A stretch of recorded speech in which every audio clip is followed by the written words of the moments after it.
All right, good afternoon, everybody. My name is Nikki Vradenberg. I'm at MontanaPBS in Bozeman, Montana, and we're here tonight to talk to you, our weekly webinar.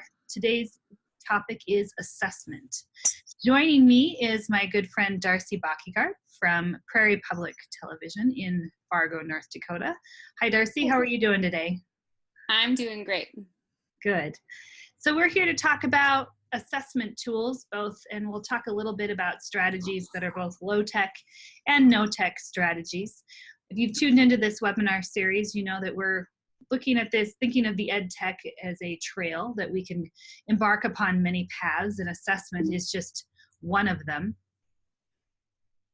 Our objective today is just to give you a bunch of useful tools that are both high-tech and low-tech that any classroom could use, and our purpose isn't so much assessment as it is just letting kids' voices be heard and to make things more efficient for teachers so that you have all that information you need in one place, and hopefully you're not taking stacks and stacks of papers home to do on your own time. So Darcy, I'm going to set this up and have you tell this story. I'm wondering if this video is going to work. I was going to say, I just saw that, so I might need to share my screen. Yeah, I'll stop the share real quick and you can share this video. Switch him over.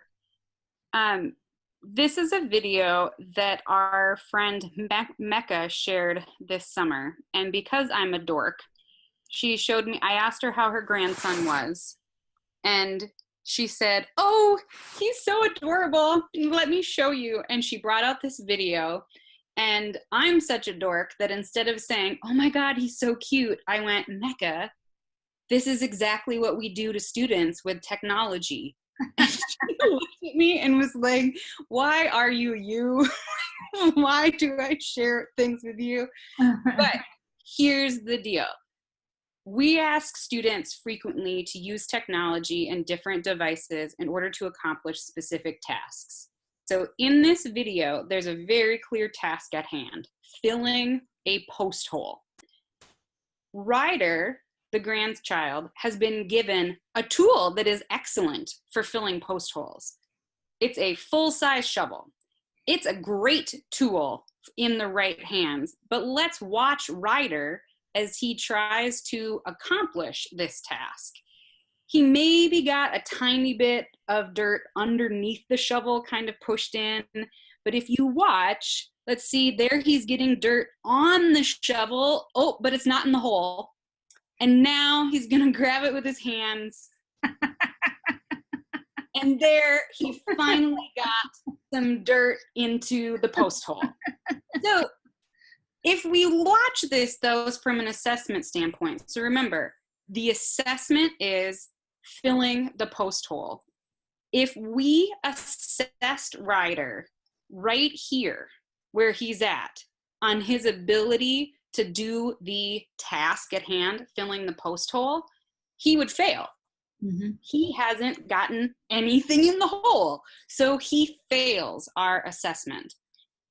But I would argue that in this case, we wouldn't actually be assessing Ryder's ability to fill the post hole. We wouldn't be assessing his ability to meet the objective that we've set. We would be assessing his ability to use a tech tool that we have given him. Mm-hmm. And in this case, while it's a great tool for filling post holes, it's just not right for him. It's not right for this kid right now. Give him a couple years and this exact same tool is perfect. Take away the tool, and when he gets his hands in the dirt, now he's actually accomplished something that we asked him to do. However, so I explained this to Mecca, and now she understands that I'm not completely insane. I'm a little bit insane, but she understands, and she went, "You know what, Darcy? Guess what is right behind this fence? Ryder's sandbox." And guess what is in Ryder's sandbox? There's a shovel that is actually the right size for Ryder.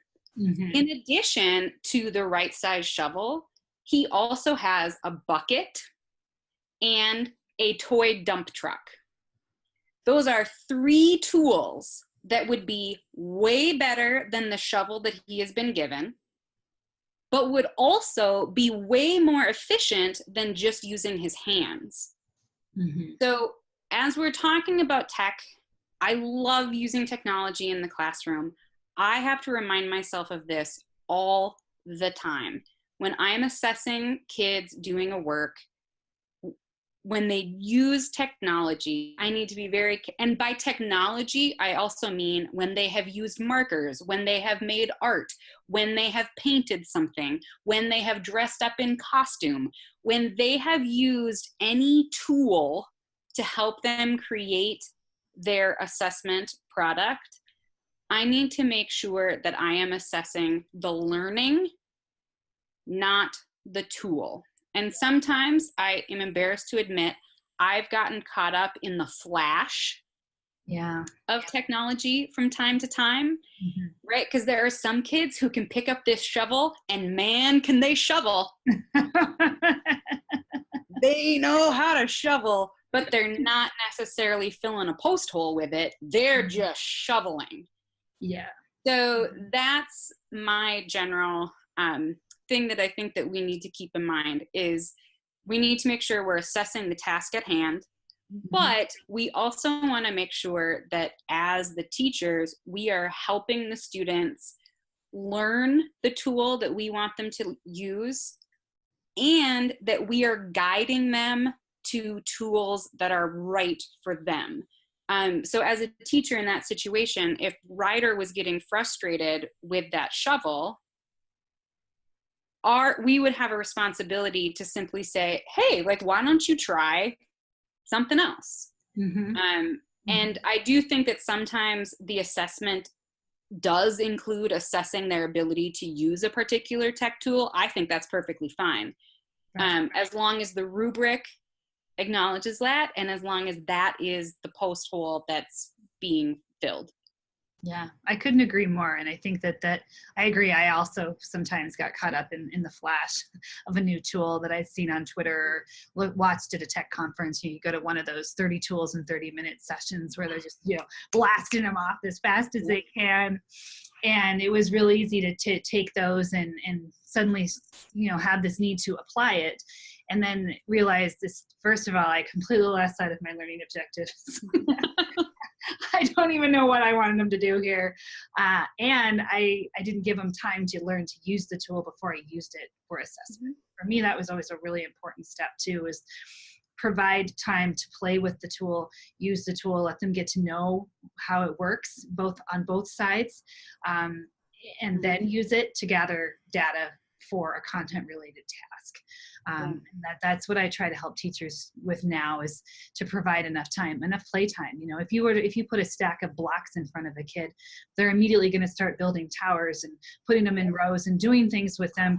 And if you put them away, no, we're going to count those now. That's the only thing we can do with those. We're just going to count them. They're going to build towers whether you want them to or not. So let them do it. So this is our resource page today, and hopefully you've had enough time to take a look at that bit.ly. This is called an assessment trail map.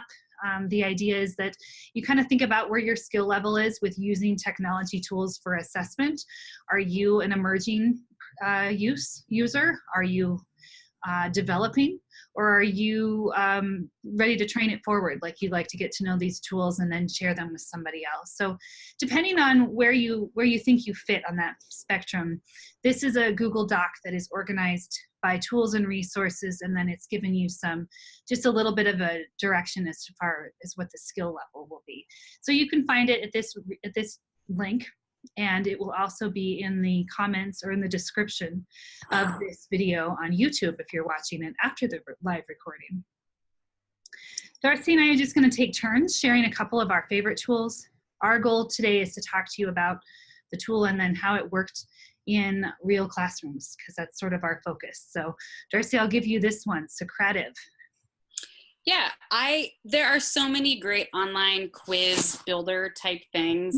I think I'm partial to Socrative in part because it was the first one that I started using. I think things like Kahoot are great. Once I started having my own content management system through the school, we used Schoology. I didn't use Socrative as much for day-to-day quizzes. So you can use it for regular quizzes. There's some nice options though. If you'll go to the next slide, Nikki, they do have a couple. So you have some options. There's the quiz. The space race is kind of like Kahoot, where the kids can be on teams racing each other to answer questions. But you can do some simple multiple choice, true, false, short answer. So some nice entry ticket, exit ticket kind of questions. There's nothing that Socrative does that other tools don't do. And I think one of the other things that I think is tough about technology is sometimes we hear about this other new thing and we go, oh, like, I need to use that now. Yeah, and that one's out, this one's in. Yeah. Yeah, and I'm personally I kind of have two rules of thumb with choosing what am I comfortable with, because I don't want to relearn something new every single day. But I will also check on what are my colleagues using, because I also feel like, to Nikki's point, if the kid has already played with the blocks and has figured out how to use it, it's much more efficient to continue using the same tech tool. The biggest advantage why I liked Socrative, I started using this during speeches in my class. And I was really frustrated as a high school English teacher that during speech week for junior research papers, the kids had to present their research, and that meant 5 to 8 minutes of them giving their speech, and then a week sitting in the class just completely glazed over and barely paying attention. And I was so frustrated, and I tried different things. I had sheets, they had to do peer reviews, I would ask them questions afterward, and I finally just went, there has to be a better way of doing this. So I created, you can see the slide Nikki's on, it says research paper feedback, Sam S. I created a generic quiz that was for the audience to use during speeches. So every kid in the audience had a laptop. There was the quiz, but it was the same quiz for every single person. And it was the same questions for every single kid. And I would set it on open navigation that it required their name. I would not shuffle the questions. This is just a snapshot. I would not shuffle the questions. They would come in order. So the first question was rate the attention getter. And then they would rate the thesis statement, rate the preview of points. And then there was an open-ended question of how was the eye contact so far? And then just like they were just questions that walked right through the speech. And it took me about 2 minutes to close out one quiz, copy the quiz, rename it, and restart the quiz. So now, instead of a week of the kids being engaged for the 5 to 10 minutes that they were presenting, now we had a summative assessment going on for the speaker, but in the classroom, I was using Socrative as a formative assessment for my students sitting in the class. It completely changed speech week, because not only that, the speaker now, instead of having just feedback from me, had feedback from 25 people that was averaged out. In addition, because it was a formative assessment, if a speaker got done, I didn't draw names. I always took volunteers for who wanted to go on the first day. And I never had any problems with it, because people who went on the first day were guinea pigs, and therefore they got about a half a grade bonus by going first. So they got what I would call benefit of the doubt points, because they're learning points for the rest of the class. And Socrative was great for this. So if the class rated someone's thesis statement as a 5, but I had given it a 2, immediately after the speech, I could see that, and I would go, all right, we need to have a quick clarification, because for the rest of you who haven't done your speeches yet, that was not a good thesis statement. And here's why. So if you think that that was a quality thesis, you're incorrect. Here's why. Adjust. So now they are getting ongoing assessment feedback. I'm hearing more information from more of my students. I'm getting to hear them say, oh, we thought that was great. And I get to tell them, oh no, it wasn't. Like, I don't know what planet you're on, but that was not good. You need to adapt. So it was friendly. It was safe. I was never quite that mean. Good. But those speakers who went first, I would say, so any other day for the rest of you, that thesis statement gets a 2. Today, they're getting benefit of the doubt points because they were vulnerable and they're letting us learn from them. Yeah. So it worked to the speaker's advantage. That was the hook for the speaker. They got extra credit basically for serving as a learning tool for the rest of the class, but everyone learned more. So for me, Socrative, I stopped using it for quizzes, for straight up quizzes, because I ended up having Schoology. But I still use Socrative for this purpose because it was so easy for me to restart and rename the quizzes and use that as an interactive peer feedback during presentations. Yeah, that sounds great. As you were talking, it reminded me, I saw a speaker at a tech summit in Seattle last year. He used Padlet in a very similar way, and that he created a Padlet wall for each speaker. And while the speaker was doing their presentation, kids were typing feedback on the Padlet wall. It was a bit more open-ended, didn't have that criteria, but at least I think he guided them through like confidence and our compliments and growth areas and things like that. Yep. And he said what was great was then that speaker got to sit down and read through all of this feedback that was collected in real time, and that he said it was a really powerful way. So it took a while to create a Padlet for every student, and to get those links out there and make that useful. And that's where a learning management system like Google Classroom or Schoology or Microsoft Teams would aid in that, I think, really well. Yeah. And I liked Socrative, like Kahoot, that the students don't have accounts. Right. The teacher has an account.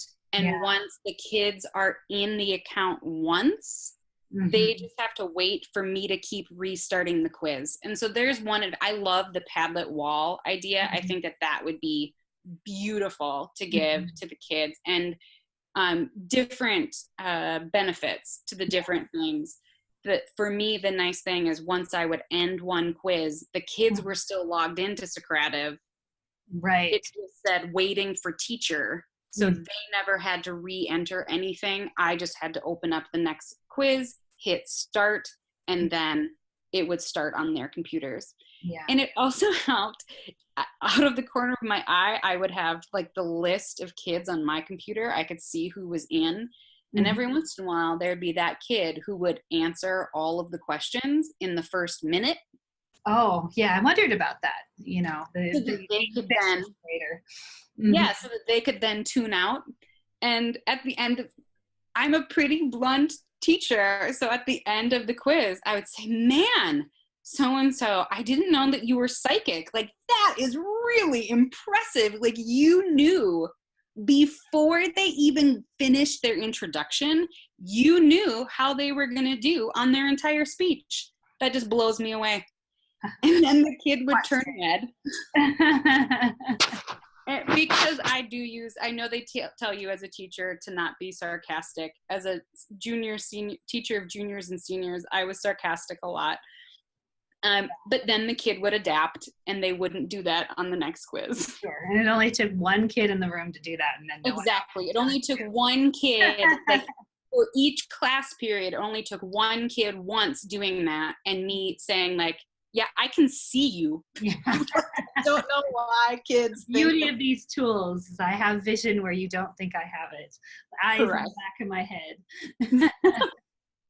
Well, the tool I wanted to share first is this one called Quiz Is. And this is just one of my favorite tools, both to use with kids, but also, I use it with teachers when I do trainings as well. And I agree with you. I love Kahoot, but I like quizzes more than Kahoot for a couple of reasons. This is an online quiz tool and it allows them to join with a code. They don't need to log in, so they can do it from wherever they are. It works across multiple devices.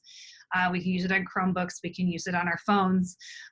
But this doesn't need the teacher to advance the questions. So this doesn't force me to be the stand and deliver teacher in front of the room, advancing a question and going through it one question at a time. That certainly has its place. But what I like about quizzes is that it's self-paced. The kids join in. Once the teacher starts the game, they can just go, and they can go as whatever pace they need. And this is a lot nicer for varying abilities in the classroom. The other great fun thing about quizzes is between questions, it has these memes that come up. And if they get it right, it has a funny meme that's like, you're on fire. And if they get it wrong, there's an even funnier meme that's like, wah, wah, wah. You know, there's all these different memes, and it's fun to use it even with adults, because you see when that first meme comes up, the smiles and the laughing.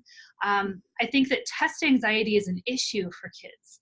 But when you play it on a tool like this and you throw these goofy memes in there, we can see that laughter naturally easing some of that anxiety.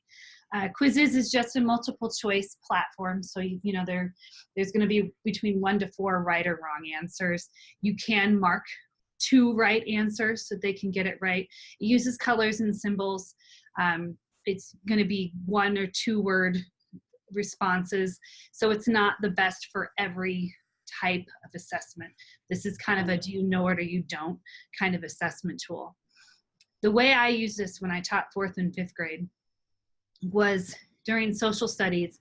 When I handed out those big fat social studies books to 4th graders, they suddenly needed to go to the bathroom.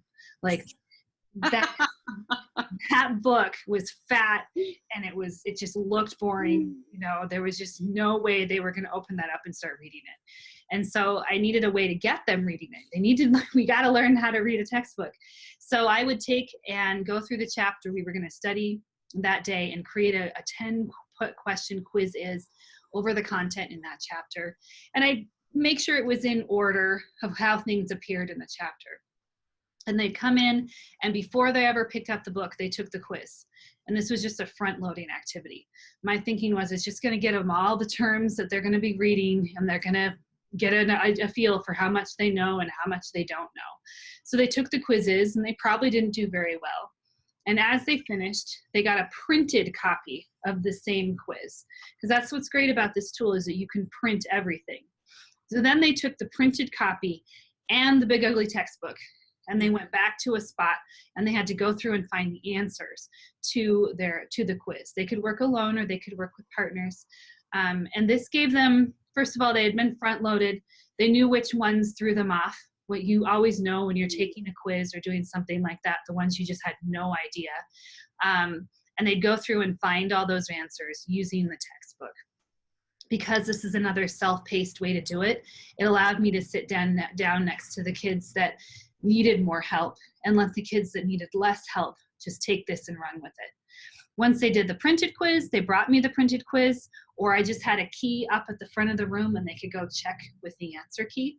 Then we ran the game again, and they had to give me the printed quiz, and then they had to take the digital quiz on quizzes again, and obviously try to improve their score. When we did this was a much more efficient way to get them through the textbook, a much easier way to get them thinking about because sometimes with American history, it's just a matter of, you got to know it. You know it or you don't. You know who the people are. You know what the events were. You know how they're connected to one another. And this was a great tool for a pre and a post, and really making sure that they read for understanding. It also gave me, because Quizzes has this really dynamic back end that lets me go in and look at their scores, and uses color coding so that I can see which concepts threw off the majority of the kids, then it helps me plan where we're going with instruction. So the next day we might focus on just this one element of that test, because that was the one that they just didn't get even after doing the quiz and reading. And that, to me, that's the whole purpose of doing any of these. Using this technology lets us see where are those gaps. And that's the whole purpose of assessment, Mm-hmm. is that we understand with all of those formative assessments, we understand what is working in our teaching instructional methods Yes. and what's not. Like, where are the gaps in understanding? What do we need to reteach? Mm-hmm. I always felt bad when this would happen, but it would happen several times a year, right? I would do an exit ticket and I would look at the kids' understanding and I would go, wow, I really missed the mark on setting up this lesson. So quizzes or a Socrative or just a Post-it note. I like that you also let them do this on paper. And I think the biggest thing that I heard from your explanation was just that it was more self-paced. Students were able to go through this material at a pace that was appropriate for them. Mm-hmm. And that's pretty cool, as well as really huge. If we truly want to assess their learning, can we assess what every child learned if we only give them 30 minutes and every kid gets the exact same amount of time? Or are we assessing their learning based on that kid's actual pace in their learning? Yeah. Yeah, I agree. So talk about screencastomatic. Well, this is an easy way if you do want to make some little flipped classroom videos or some blended learning videos that you want to make your own. I've tried a few different Screencastify works and is embedded with your Google Chrome. I personally think that Screencast-O-Matic is easier to use and it's better because you can download MP4 files directly. So that, to me, the download feature is more convenient than Screencastify's, but they do the same thing. And there would be advantages if you are a Google school to just using the Screencastify, because the button is built right into your Chrome browser where you can add it. But I think Screencast-O-Matic can be a great way to hear students, because you could ask students to do reflections. Screencast-O-Matic, any of these recording devices allow you to record your desktop screen and record your face and audio while you're talking. Yeah. So by the time I was, toward the end, the last few years of teaching, I rarely had students printing papers. They were submitting everything online. Yeah. And sometimes they weren't submitting it to things like Office 365 at the high school level or Google. At the high school level, I used something, we used a Turnitin software so that it checks for plagiarism. And I personally found grading things on Turnitin to be a bit clunkier than using Office 365. But even using Office 365, like adding all of the notes, adding all of the comments, things like that. So what I started doing for bigger papers was I would record just on Screencast-O-Matic. I would have the kids' paper up, and while I was reading the paper, because you can pause Screencast-O-Matic. So I would read their intro and then I would just hit record on Screencast-O-Matic and I would give them some verbal feedback on their intro. Then I would keep reading, read a couple paragraphs, right? Give them some basic, like point out some things. I can circle things with the Screencast-O-Matic highlighter so the kid can see it, and then wrap it up. Like, right, I can pause it while I'm reading so the kid's not watching silence. Yeah, it's like, wow, this is a riveting video. Like, this is riveting, like watching my teacher. No, you just hit the little pause button and then you can continue recording. So at the end, I would have like a 3 to 5 minute video of me giving feedback for the student that was very specific. They could hear my tone now, which you obviously lose when you're handwriting comments.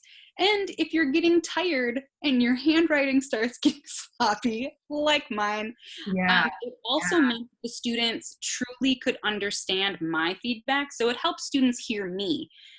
But then, and this is where it really paid off, what I would have students do, I would use this same device for doing peer-to-peer feedback. So the students would do that. They would read someone else's paper and then have to verbally give the person feedback. But even more important, I would send my video to the kids after a paper. And I only did this once, unfortunately, because I finally figured this out like the last year that I was in the classroom. So then before I would put their grade in the paper, students had to watch my video of the feedback, and then they had to record themselves responding to that and setting a goal for themselves. All right, so my writing goal now is, and they had to verbally say that writing goal and acknowledge something that they wanted to work on in their writing. So now I have these like video files, and for me, they were really easy. I found it easier to listen to those kids' video files. And you could do the same thing that I'm describing with Flipgrid. The nice thing about the screencastomatic is it records the kids' desktop and their picture, is what I would always tell the kids to do, because I wanted to see them and I wanted them to see me. Flipgrid is great. You can hold up your paper in front of the camera. So that would also work if you already have Flipgrid set up. And like I said before, if your students already know how to use one tool, you don't need, like, if Flipgrid will do this close enough. And I think Flipgrid, particularly for short things, you're doing a math problem, either screencastomatic or like a math problem, if kids are writing in hand, Flipgrid would be great. Have them do their Flipgrid, have them hold up their math problem and explain how they got the answer that they got. A Seesaw, the video feature on Seesaw, have them post their thinking and show you how did they reach the answer that they reached. So now you can really give them feedback. You've truly heard their learning process, and you can give them much better instruction on reteaching. I absolutely agree with you. So if you compared this strategy you're using a screencasting tool to the other one of handwriting things, did it really save you time?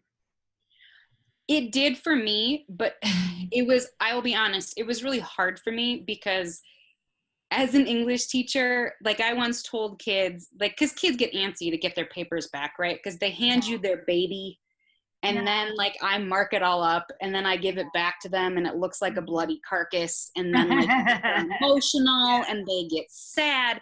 Like I've had kids crying, talking to me, and then I feel super bad, but I want to push them. And so any kind of feedback has always been tough for me because I want to give them the most. But in grading a 4 to 6 page paper, it was taking me 15 minutes per kid to read, like minimum. And that was if I was going quickly. And I would have 90 some papers to grade from one class level, plus my other 2 classes that I was also teaching. So I would have, and I told my students that once, so 4 papers an hour, maybe 5 if I really get, and I'm not distracted at all and no one comes in my classroom. That's a long time to grade 80 to 90 papers if I'm only getting through 4 an hour. So something had to give. Like I had to find a faster way. And I found that this kept me focused. Because I could have the rubric sitting on my desk, a hard copy of the rubric. I would have their paper on my screen. So I could really tailor my verbal feedback to the rubric. I could write a couple specific notes on the rubric, and then the rubric would be handed back to the kid and the video would be sent to the kid. And so I think I would have continued to get, I think I would have continued to get faster at it. It's still time consuming, and I would love to hear other people's strategies because that was a challenge. And certainly part of that as an English teacher was just shifting more short writing assignments and fewer of these 6 page papers that don't really reflect anything that kids are actually asked to do. Well, and I think it's probably a great way for you to personalize the feedback. And like you said, your facial expressions, your tone, all of that probably comes through where you're reading it. And I imagine it's a higher quality feedback than, some scribbles on a paper where a kid's trying to figure out, what does this mean? Correct. Mm-hmm. And So, I think it helped ensure, because there were a lot of times where I would spend all this time writing and then a kid would look at their grade, right? And then they throw the paper in the garbage. So now what learning has happened for anyone? Like none. They didn't look at my comments. They didn't respond to my comments. So doing the video dialogue. And as I say, if you don't have tech, like really, if you can figure out a way to just do one-on-one teacher interviews, that's going to be even better. Like that was my strategy in the elementary room. And of course my kids were only writing, a smaller amount of paper. In K1, we were just writing sentences, and in fourth and fifth, it was a few pages long. And I when I moved up to fourth and fifth grade, I saw my future ahead of me reading way more writing projects.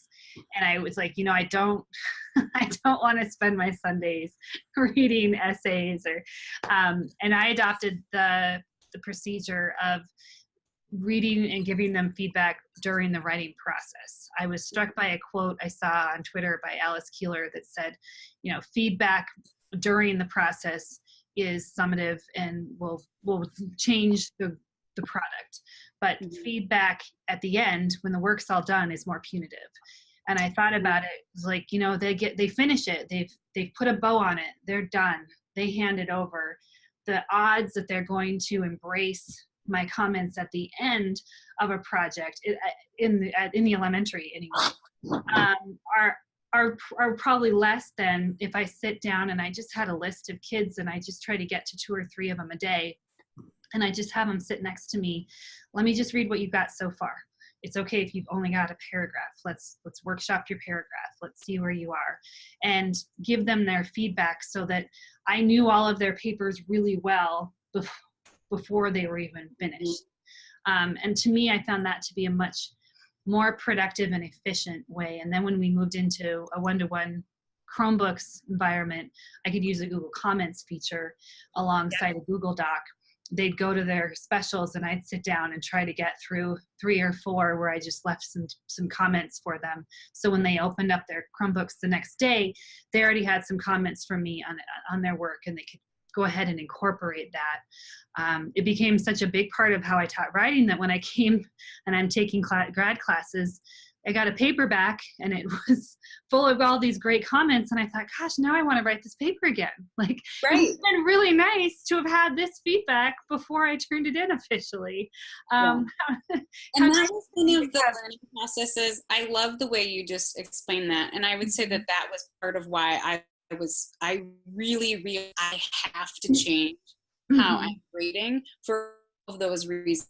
I mean, I articulated like the selfish, like just my time, but you're absolutely right. And so, I mean, I would have kids do outlines. Like we did a lot more shorter, smaller writing assignments along the path toward the long paper. And then I could give more feedback to little things, because now I'm just reading a 1.5 page outline, and that's much easier. It's so much easier for me to go, and then I can just give the big picture feedback of I don't really understand how your organization adds up to like where you want it to go. How can you restructure?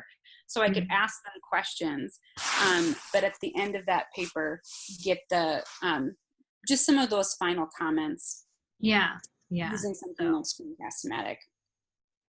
So the next tools I wanted to talk about are just forms. Whether you Google or you Microsoft, you've got digital forms for both of these. And I think this is probably the first thing that teachers throw out there as an assessment tool, because we can do surveys, we can do quizzes, we can do polls. And if you look at that trail map that with the link that I shared earlier that's down in the description of this video, we've got some templates in there. There's some links to some Google form templates that you can use. There's a way to use this for a rubric for kids to self-evaluate and to apply their own, or to, if you, like what Darcy said in Socrative, to evaluate a peer in the same way. For me, I liked forms as a way, because when I was teaching elementary, a lot of the things I was doing was collecting anecdotal evidence. I was sitting down next to a kid and having them talk to me about the tower they were building, or about the picture they were drawing, something that they didn't have the skills to plunk into the form themselves. And so I created my own form that I would have on a tablet and carry around with me, where I could type in the student's name. I could write a few notes about our interaction, and I could just really click the subject or wherever we were. And then when it was time to gather data and look at the big picture of what this student knows, I had it in that nice spreadsheet, because it would all go out to a spreadsheet. Darcy, did you use forms for anything in your classroom? I like using forms even for little blended learning. Mm-hmm. Of you can take and embed a video into a form, have a couple of questions. So you can use it you can use it as an easy way to flip your classroom. Mm-hmm. I also have used forms just as a simple way of gathering students' links to projects. Oh, cool. So and we were in Office 365 school where I last taught.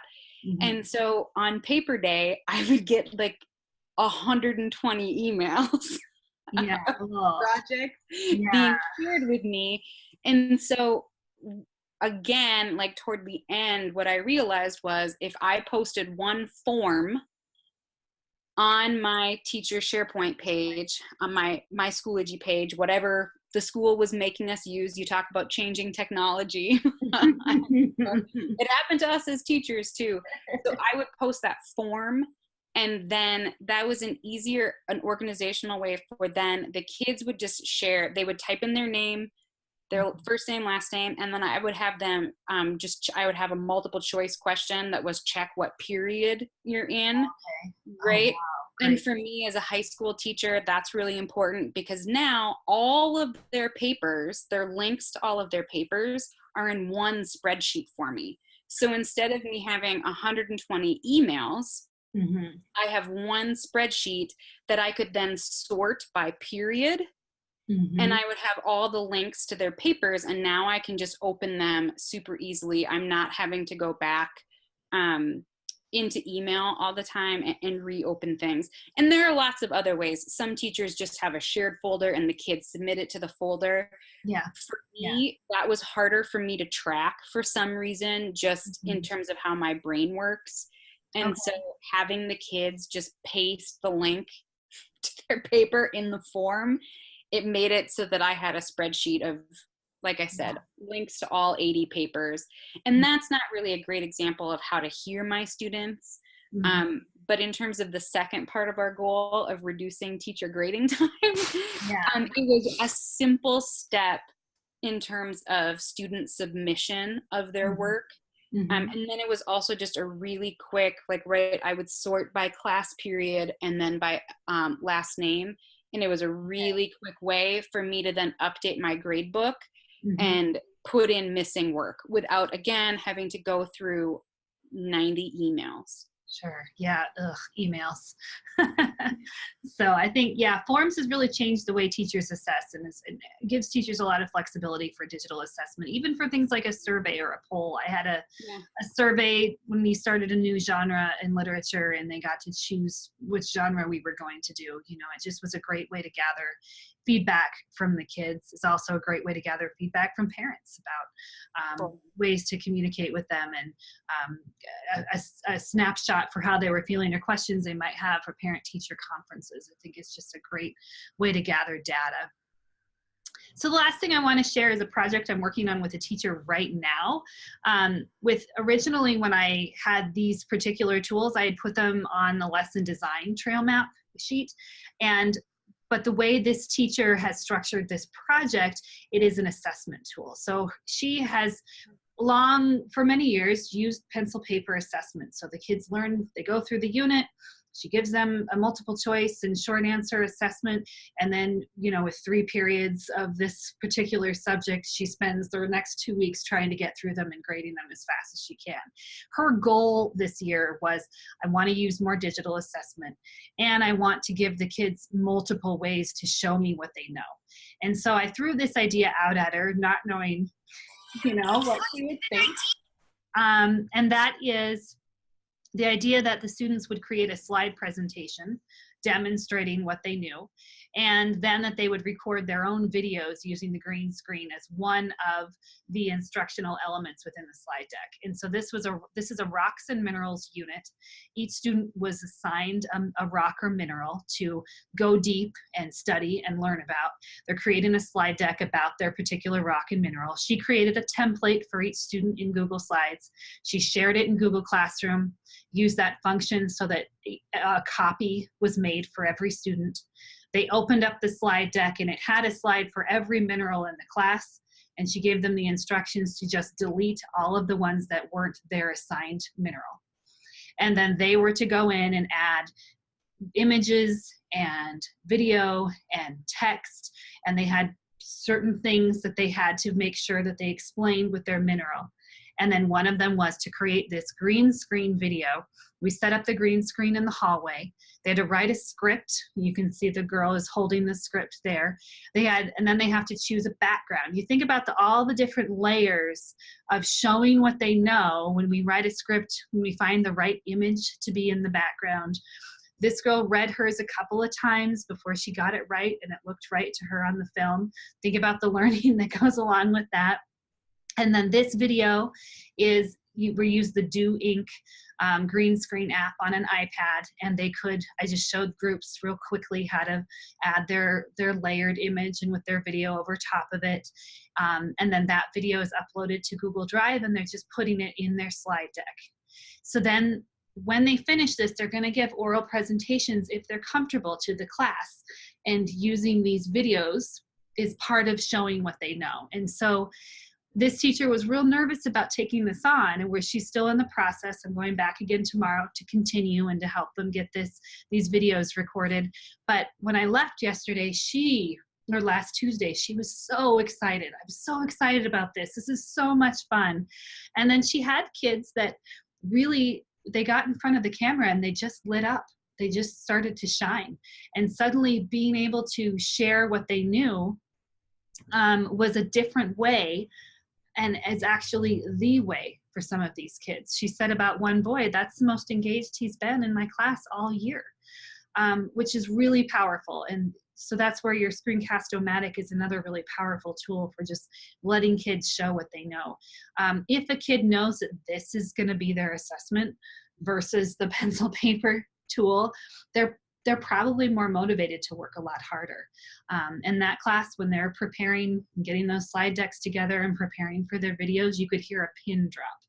They're really engaged. So I thought this was just a great example of multiple tools that can be used together using multiple skills, communication and writing skills, to assess and really learn what kids know.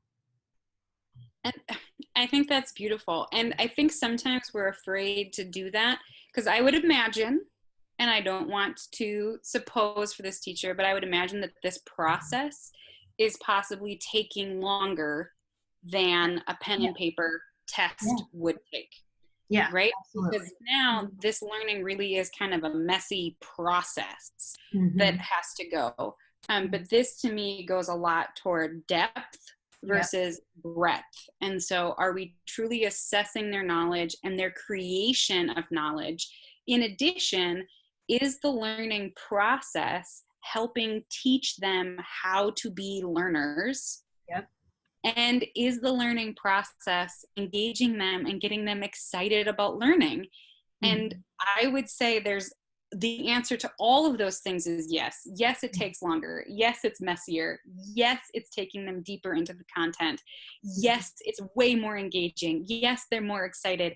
Yes, they're learning about how to be an active learner, and they're problem solving, and they're doing so much more. than a pen and paper test would ever show you about how much your students know. Mm-hmm. But yeah, it's going to take longer. It does. But although, I mean, if we compare it to the time she spends grading those paper tests, you know, I don't know. We'll have to wait and see, you know. But I think either way, she and the kids are enjoying it more, which I think is really key. Yeah. So that comes to the end of our slide deck, and I really appreciate having you share, Darcy, with the things that you used to do in your classroom and the things that you're working with teachers in North Dakota. I always love hearing what you do and did and continue to get to do with teachers. I leave going, oh, like we need to just keep doing this. I need to get back in the classroom so that I can take all of these ideas and have fun.